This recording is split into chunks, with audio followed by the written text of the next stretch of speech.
All right, welcome back to our special edition of Power and Politics as we count down the top 5 political blunders of 2014. Let me just recap for you. Number 5, Paul Calandra's conduct. Number 4, Trudeau unplugged. The countdown of Canada's top 5 political gaffes continues, and here is number 3.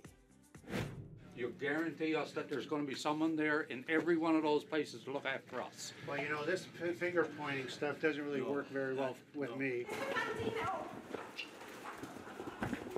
I'm just a vet spouse. You're forgetting us. Once more. We're nothing to you. This person has caused the harm. He shut down 9 veterans' offices, allowed $1.1 billion to lapse when veterans needed help, and he says it's somebody else's fault? No, Mr. Speaker, he's responsible.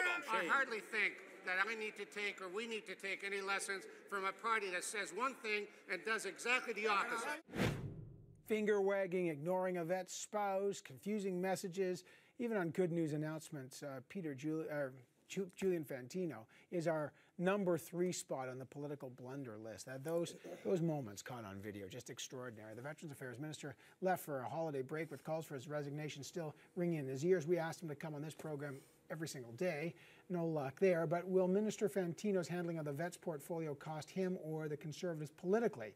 They are number 3 on the blunder list, the Vets Affairs issue, and Julian Fantino. Tim, Ian, Rob, and Jennifer. Jen, listen. One thing about making a blunder, if it's caught on tape, it endlessly is looped. And that moment where he said to that vet who was literally dripping with medals, finger wagging doesn't work with me, and then he wagged his finger, how consequential is that blunder?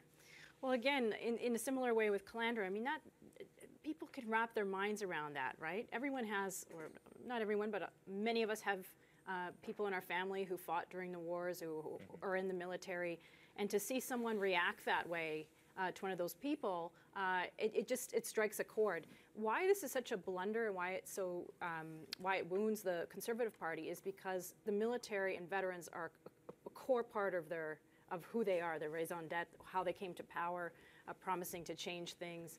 And so when this whole narrative that's built up around Julian Fantino and how he's interacted with veterans really undermines that everything that they've tried to build around the military and veterans. Rob, I'll start with you on this round. Julian Fantino. I will finally concede that this is, in fact, a blunder. What a tough customer. I agree with everything Jen said. It's a blunder on 2 different levels. One, Stephen Harper leaving Julian Fantino in this portfolio. He has no empathy, and he doesn't exude any empathy. And they need somebody in that file who exudes empathy. But 2, more substantively, as we've said throughout the year, this is a problem relative to the size of the federal budget that is cheap to solve. It doesn't take that much money. But even when they've tried to solve it, when they put forward $200 million and it was going to be over 5 years, whoops, it's over 50 years. The PR efforts to get out of the substantive and ministerial problems that they have just compounded the problem. So I think the handling of the file, in particular by the Prime Minister, because he's ultimately responsible for it, for the reasons Jen said, is absolutely a blunder. Ian. This is a complete and total failure to staff the minister properly. I don't know who runs that shop. I don't know who's in charge of it, but they should be fired, quite frankly. A press secretary who allows cameras into a room with veterans and the minister and expects anything good to come of this. A press secretary and a director of communications and a chief of staff that allow their minister not to be handled in such a way that he isn't treated by screaming and yelling veterans on a regular basis. No, this is an absolute failure at the bureaucratic level of Veterans Affairs to actually solve substantively any of the problems for their minister as well. I get that ministerial responsibility has us focus all of the energy on Julian Fantino, and he is for sure to blame for all of it. But guess what? He has been let down left, right, and center. I can't think of anybody at Veterans Affairs from the bureaucratic level, the senior management level, through his own office, who, quite frankly, deserves to still be there. He showed up an hour late to that meeting. He did. Okay, Staffing. so cameras or no cameras, he was an hour late. That's what I'm saying. That's a failure to staff. My job when I worked for Jack Layton was to say, boss, you have veterans waiting outside, and if you don't go there right now, you're going to get in trouble.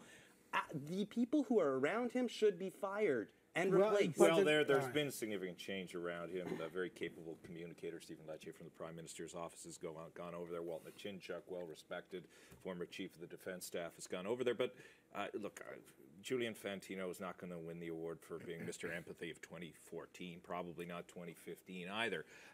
But I think there's a few other things at play here that require a bit of a rethink. I think the Veterans Affairs portfolio has become one over the last number of years, in part because Conservatives have put so much focus on the military and the veterans that a strong communicator is required to be there. In the past, that wasn't the case. You put ministers there, and they kind of could go to sleep if they wanted to, not to be disrespectful to them, but it didn't have the profile that it did now. And I think the government is probably looking at that and weighing their options as to how they carry this forward.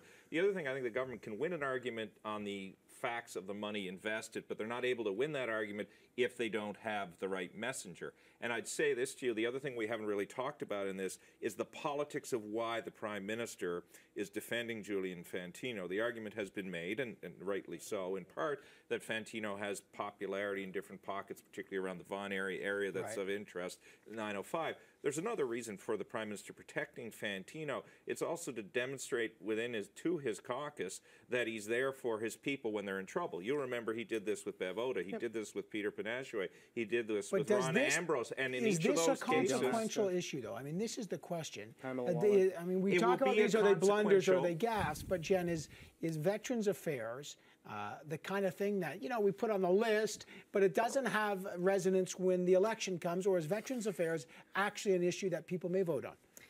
I mean, is this that serious? I'm hesitant to say what people are going to vote on, but I think that they can conceptualize what's going on. And it's also important to note that before he got into the portfolio, there were a lot of problems. You remember all the stories about people's veterans' medical records being rifled through the private. I mean, you did many interviews on that here. So he came into a problem portfolio, but he wasn't maybe the right person for it. He's not the kind of communicator. He didn't do what Jim Prentice did to his party. All you have to do is take a look poll by poll by poll on military bases across this country and see where the Conservative vote has been going over the past decade.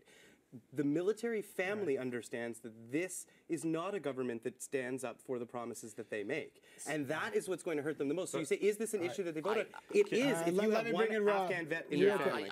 I don't think there's any pollster who's going to ask Canadians what are the top 5 voting issues, and you're going to see Veterans Affairs register. What it is in an election where Stephen Harper is clearly going to try to turn foreign affairs, being a strong military man, into a voting issue for him, one of the 2 pillars along with the economy. It's a very easy pivot in jiu-jitsu for the 2 opposition leaders to say, you want to talk about sending our troops abroad? How about the troops who are coming home and suffering? And it's a very easy response to that. 2 quick points. I think that the military community is fragmented in different areas, so we shouldn't describe them as a homogenous entity. And I think you're compared to what, as Chrétien used to say. So, you know, the Prime Minister's made this argument in question period, and I think he's right. When compared to the other parties, who would do a better job? And as I've said on this program, there's probably only one person people would agree on, and that's Peter Stauffer, because he's made this a raison d'etre in the You made NDP. that point, Tim. Every Canadian, I don't buy it. Every Canadian cares about veterans, from Julian Fantino on down. So don't pull the whole. But it's true, and Rob. I know Where you're have not you really guys been saying on this. veterans? Frank Valerian has just recently found a podium to get up on there. I didn't see it as a centerpiece of your policy in 2011, 2008. That's what the Prime Minister is saying. There's no political party This is that an has a issue. This is monopoly an about issue. caring One of the reasons why it's on the list is because whether it resonates again at the ballot box, it has caused this kind of controversy and this kind of passion. And I don't know, by the way, if the death of Corporal Cirillo, which brought home soldiers and how they're treated and veterans, the respect for people in uniform, I think, and that has resonated a bit, I think, in terms of how people are treated in uniform. And anyway, that's certainly created a huge controversy. So here's a recap of the top political gaffes of the year. Number 5 was the Calandra conduct. Number 4 was the Trudeau Unplugged. Number 3, the Fantino and the vets issue. The PNP top 5 countdown.